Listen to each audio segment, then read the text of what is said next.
Flor é a festa junina do Colégio Promove Comoção. Nela teremos muita literatura e escolhemos participar. São João já tá chegando e é cultura popular. Da cidade ao interior, festa em todo lugar. As famílias já planejam como querem festejar.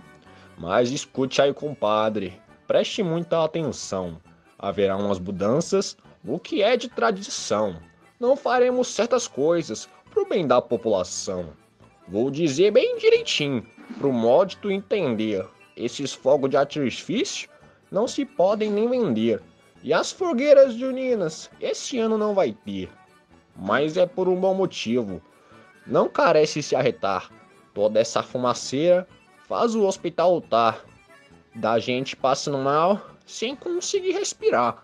E com essa pandemia do Covid-19, isso vira um caso sério e pode até levar à morte. Então seja consciente e não conte com a sorte. Olha, já contei tudinho, vice? Essa era a novidade. Sei que vai ser divertido para quem gosta de verdade. São João vai ser em casa usando a criatividade. Oi, meu nome é Samara, sou do Colégio Promove e vim apresentar um cordel original feito pelo pessoal do 2º ano. E é assim: um cordel vou recitar, preste muita atenção, não vai ter em outro lugar. Coração se acelera, é hora de festejar. Na festa de São João, todos têm o seu lugar. Seja menino ou menina, vão dançar com emoção nessa tal festa junina que roubou meu coração. Mas por favor, não se preocupe, tem comida de montão. Rapadura e pipoca é o sucesso da festança. Com pula-pula e brincadeira é a alegria da criança. Tem quadrilha e casamento, então vem, não se atrase. Se tiver de caso torto, sua chance logo abrace.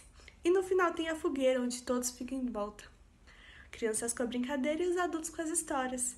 E por aqui eu me despeço de toda essa povaiada. Mas por favor, logo peço, não fique desanimada. Ano que vem logo te encontro com mais dessa tradição. Guarde esse reencontro para um outro São João.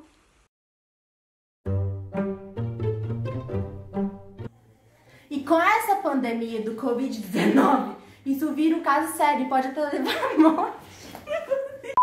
Sério, pode até levar à morte. Então seja consciente e não conte com a sorte.